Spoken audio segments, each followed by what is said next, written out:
Alright, thank you. Hello everyone, welcome for coming today. Today I'm going to show you how to make marinara sauce. Marinara sauce is a variation of one of the 5 mother sauces, and the 5 mother sauces are, in most chefs' opinion, the first stepping stone to really mastering food. The 5 mother sauces, just so we can all be clear on it, is a classic tomato sauce, which is used in marinaras. It's also used for arrabbiatas, a lot of other pasta sauces. We also have a bechamel sauce, which is essentially just a white cream sauce.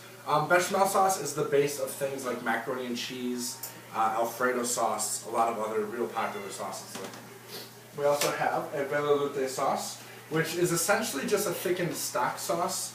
You'll see this a lot with chicken and fish. If you've ever had like a scampi dish before, essentially that's the sauce that you're consuming with that. We also have the hollandaise sauce, which anyone's ever had eggs benedict is familiar with hollandaise. It's a thickened egg whites and butter sauce. It's over a lot of vegetables most of the time, and it's also served my bad. It's also served with seafood.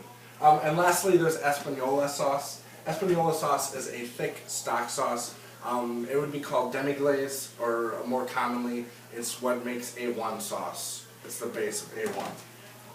So, with cooking marinara today, we're going to use a style called mise en place. Mise en place is a French term meaning everything in its place. I have everything that we need set up ready. It's all cut and prepped and ready to go, so there won't be any of the messy work while we're doing this. It just sort of makes it easier and cleaner, and it takes sort of the stress out of trying to cut the vegetables and get them in before the next vegetable burns. So, for ingredients, I already have some onions and garlic cooking on the stove, as it took a little time to get them to the right place. But then we're going to be using a little celery, a little bit of carrots. The carrots make it nice and sweet. Some bay leaves, salt and pepper, because you have to put salt and pepper in everything, and then crushed tomatoes. I'm just using crushed canned tomatoes out of a can because I'm being lazy today. In the event that you wanted to do it in a different way, you would just skewer your tomatoes, boil them for a couple seconds, pull them out, get the skin off, and then you can mash them like mashed potatoes and use it for the sauce. You'd also have to add a little tomato sauce at that point to thin it out, but it would work all of the same. So, I'm going to add my celery and my carrots right in here. And this is going to need to cook up a little bit just so they can soften before I put my tomatoes in. For everyone in the room right now, they can smell how amazing this smells. So let that cook for a second. Now, one of the things I wanted to talk to you about is knife skills. It is a very important thing that you know how to use a knife, as you will not cut your fingers off things. Now, really holding a knife can be done in any way that you like to hold a knife, but for most people that I've experienced in the food industry, it's best to hold a knife by gripping it so that 3 fingers are on the handle and the other 2 actually cusp the blade. It gives you more control over your knife and it allows for a smoother rocking motion. Now, when you're going to cut something, you line up everything however you like, and then you put your fingers down so your blade is rocking along the edge of your fingers. So in the event that you do somehow nick a finger, you're hitting your nail and you have a much less chance of actually removing any flesh or drawing blood here. So you just bring it down, you just go like this. It's really just however matter you want to go for speed. I do recommend always using sharper knives. It will make it a smoother cut. If you don't have a sharp knife, you have to force it. You bring a better chance of taking a little bit of you with it there. So, we have this cooking still here for just a couple minutes then. And then, when this is done cooking, we will add the tomato sauce to it. We'll get some salt and pepper in it and some bay leaves. We'll turn the heat up a little until it starts to simmer. Then we'll let it simmer until all of the moisture cooks down and it thickens into a nice, thick sauce. Some things to know about the sauce: it is relatively healthy. In a serving size, which is probably about a half cup, if you're talking about drenching your pasta in, you would use about 92 calories, it's about 3 grams of fat.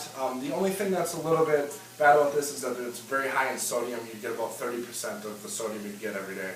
As you can see by the handouts and what I have posted over here, all of the nutrition facts are there for you if you need that information. So now that our carrots and our celery have gotten nice and moist and they're ready to go, we're going to add our tomato sauce. I have listed that you're supposed to use 2 32-ounce cans of tomato sauce. Unfortunately, I was only able to find 28-ounce cans, so I'm going to do 2 of these and a quarter of another one. Sorry for the inconsistency on that one. get that in there. Turn the heat up a little here. Get this to a nice simmer. Now you do need to leave this uncovered while it's simmering. I know that human instinct would be to cover it, as sauce likes to splatter while you're cooking it, and that's just a matter of stirring it a little bit more often and turning the heat down a little bit more to prevent it from splattering. There is going to be some level of mess. It's just part of the fun of cooking Italian food. So next, we're going to get 2 bay leaves in. Bay leaves add an amazing flavor, but they don't ever break down in the sauce, and they actually are quite terrible to eat. So you have to remember that when your sauce is complete to pull your bay leaves out, otherwise the recipient of that might not be quite happy with their meal. So next we put about a half a teaspoon of salt and pepper in. A half teaspoon is about a pinch. Later on, and when we get closer to the sauce being done, you can taste it. If you need to add a little more salt and pepper to it at that point, it's no problem to do. It blends pretty fast and pretty easily. There we go. We'll get this up to a nice simmer. And then, when it's done, we'll serve it over some pasta sauce, maybe a little bread on the side, and you have yourself a wonderful, delicious, and nutritious meal. Thank you for taking the time to learn how to make marinara sauce with me today. Everyone have a great day. Done. How long was it? That was faster than I expected. 6 minutes.